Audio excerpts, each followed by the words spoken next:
Sam Fish the Fishbowl here at Living Dead Weekend 2024 with one of my favorite character actors of all time, Don Harvey. Wow, Sam, thank you. Absolutely. That's quite a compliment, especially coming from you because you've seen them all, right? Yeah, You know, I have. Ever since Creepshow 2, I mean, even The Untouchables. Yeah, The Untouchables. I did the Untouchables before Creepshow 2. That was my first movie, my first time I was ever on a film set, which was just blew my mind because, Right. you know, there's Robert De Niro and Sean Connery and Right. Kevin Costner, who was not very well known then. Right. And me. And I was like, am I supposed to be here, really? But a few months after that, I did Creepshow 2. And then I started to feel like I belonged because I was in 2 classic movies. Right. They weren't classics yet, but they became classics. Exactly. Eventually. But I mean, Casualties of War, another epic film. epic film. Nominated for an Academy Award. Brian De Palma directed. Right. And, you know, even then, he was one of my favorite directors. Obviously, Scarface. Exactly. It's like an all-time classic. The you know. Untouchables The again. Untouchables. You know, Dress to Kill. Carrie. Right. I mean, for all the horror people, I'm surprised they don't mention Carrie as much. I know. I mean, because it's not really considered a horror movie. It's considered a legitimate sort of like mainstream film. Right. But it is an amazing horror film, right? Right. Definitely. You know? Definitely. So that was a big deal for me. And, you know, thank you for mentioning it. Absolutely. Another one that I want to mention is Vice and Vice. and Taken 3. And Taken 3. Those were right around the same time. Yeah, Vice with our buddy Thomas Jane. And, you know, Bruce Willis. And Bruce Willis. I've done several Bruce Willis movies. The first one was Die Hard 2. Yes. Back in 1990. Right. And then right after that, I went right from that directly into Hudson Hawk. Yes. Which Another was super great movie. fun. I mean, Stephen E. D'Souza. I love Stephen D'Souza. Yeah, he wrote both those scripts, Yeah, I think. yeah. Do you know him? Have you met him? I have not met him, but he's actually one of my biggest inspirations. Are you a writer? I am a writer, yeah. Oh, great. Yeah, I went to school here in Pittsburgh for screenwriting. Right. And oddly enough, right before I started my degree at Point Park, my mom got me actually George Romero's desk. George Romero's desk? That's huge. You think about the energy in that, man. Every script I've ever written has been on that desk. Wow. I have over 45 different screenwriting awards. Wow. And 2 scripts published on Amazon. Nice. When are you going to cast me in one of your movies? That's the goal. I'm waiting. That's the goal. You know where to find me. Yes. You know, just Google Don Harvey, and there'll be several ways to get in touch with me for all of you out there. But, yeah, that's exciting stuff. Yeah, I did a couple of movies with Bruce, and then didn't do another one with him until Vice, and I did another one. I can't remember what it was. It was one of those other ones that he does more recently. Yeah, Vice was a trip. Thomas Jane doesn't wear shoes. He likes to go barefoot, which is amazing, especially when he's wearing like a 3-piece suit. but you know, the camera doesn't really show your feet very often. Right. So when he has to show his feet, he wears like, you know, black socks, so you won't notice that he doesn't have shoes on. But he's quite an eccentric and a very lovely guy and a joy to work with. What about Liam Neeson and Forrest Whitaker? Oh my God! Now you're talking about 2 heavy hitters, man. Right. Yeah, Liam Neeson, very tall. Yes. I don't know if most people might not realize that. He probably gets a lot of tall people that be in movies with him. Right. He was about a foot taller than me. Incredibly powerful man, an absolute gentleman, and, you know, always tried to make me look good. And, you know, I wish I could have spent more time with him personally. We just saw each other on the set. But he was always really great to work with. Brilliant. A lot of great performances. Schindler's List, right? One of the greatest movies ever made. Exactly. You know, so I felt really lucky to be. I'll even go back to the 80s to one of his first films, Crawl. What about Darkman? Didn't you do Darkman? Darkman, yeah. Great movie. There's a movie called Bounty. Yeah. With Anthony Hopkins and Mel Gibson. Yeah, that was a remake based on Mutiny on the Bounty, which is actually made like 3 times. The first one was with Charles Lawton, Right. And then Marlon Brando did it. Yeah, yeah. I think Trevor Howard, I think is his name. Yeah. A great English actor. But, yeah, Liam Neeson is awesome in that, is everything. And then Forrest Whitaker. Forrest Whitaker, yeah. Woo-wee. That guy's method actor, you know. Great in Platoon.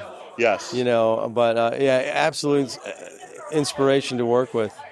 And a very sweet man. One of my favorite films of his that definitely does not get enough recognition because it's more of an indie film, Ghost Dog, Way of the Warrior. Wow, Ghost Dog, Way of the Warrior. Is that like a horror movie or no? No, he plays like hitman that works for the mafia. Right. And he follows like the code of the samurai. Wow. And RZA... Sorry, I haven't seen that. RZA, who was part of the Wu-Tang Clan, does the score to the film. Wow. And makes a cameo in it. I got to check that out. It's really underrated. It's from the, like, I want to say mid-late 90s. And really awesome, such a low budget for what they're able to do. But he gives a great performance. Great performance. He's great in everything. He's one of those people that is incapable of doing anything other than great. Right. But now, let me ask you a question. Sure. Of all the movies ever made, sure, what percentage do you think you've actually seen? Because you've probably seen more than the average person. Yeah, man. I have. How many movies do you see like a week or a month or a year? I watch at least one movie a day. Wow. There you have it. One movie a day. At least. At least. Yeah. Probably some days you watch 3 or 4, right? Yeah. If you get on a roll. If I get a chance, you know. When did you become so passionate about movies? Honestly, my first legit memory is at age 3, being in a movie theater, watching Back to the Future Part 3. Oh. And what do you remember about that movie? I only have like kind of like flashes of it because I was so young. But I remember being in the movie theater, kind of crawling over the seats, and both my parents, who are now divorced, were in the theater, and I remember just like the train part at the end, you know, where Marty's trying to get, and Doc are trying to get back to 1985, and on the train, and I forget her name, Mary Sternberg. Mary Steenburgen. Right. She's trying to, like, you know, go after Doc because they're in love, and honestly, like, Back to the Future, the whole trilogy became like one of my top favorite film franchises of all time. Well, it's brilliant, obviously. Michael J. Fox. Right. Who we have a picture of Michael on the table here today. Right. Two of them. If we get a shot of that? Yeah, because this is from Casualties of War, which is a film I did with Michael in 1988, came out in 89, and also Sean Penn. Right. So. Speaking of those two guys, what was it like working with Michael and Sean? Well, they're very different, obviously. You know, Sean is a method actor. He's a very, very serious actor and very, very serious about his work. I mean, a lot of times I just talk to him in character. And, you know, but Michael's pretty much the opposite. He's just totally himself all the time, on and off screen. I mean, there are certain actors that just really go a long way with just playing themselves. Right. And they're very interesting and very charming. And so, you know, it pays off. You really want to keep watching them. And other actors like Sean that just never really are themselves. They're always so deeply into the character that you don't even recognize that it's the same person. So it was really rewarding just to be around them. I learned a lot from each one in their own way. Of course, there's an old story about when Sean started working with me and Steve Baldwin and several other guys in the movie said, don't be friendly to Michael J. Fox. Let's all just kind of be a little bit mean to him and not get very close because we want him to be uncomfortable during the shooting. Right. And I tried to do that. I did it for a while, but it was very clear after a few weeks that Michael J. Fox was just the coolest guy in the world, and everybody in the movie wanted to hang out with him, and we'd all play cards at his place. And so it was very hard not to become involved with him because Right. he was just magnetic, you know. Right. But I tried not to do it in front of Sean, so he wouldn't see me. But anyway, what were we talking about? Oh, I was asking you, what is your favorite movie? Oh, too many to name. I have to break them down. What about The Godfather? The Godfather is a great film. I actually like Goodfellas more. Wow. So there we go. Godfather, great film. Goodfellas, even better. Well, yeah, De Niro and Joe Pesci, you can't go wrong. And, of course, you know, Ray Liotta. Looks like we have to... Oh, we're going to have to break it off here. Right. But this is only the first of many interviews we're going to do over the years because I'm going to be following your career. Yeah. I'm sure you're going places, but I really appreciate you taking the time. Absolutely. I love to keep in touch. All right, man. Well, you know where to find me. Just Definitely. Google Don Harvey. Definitely. Friend me on Facebook, you know, whatever. Definitely. But, awesome.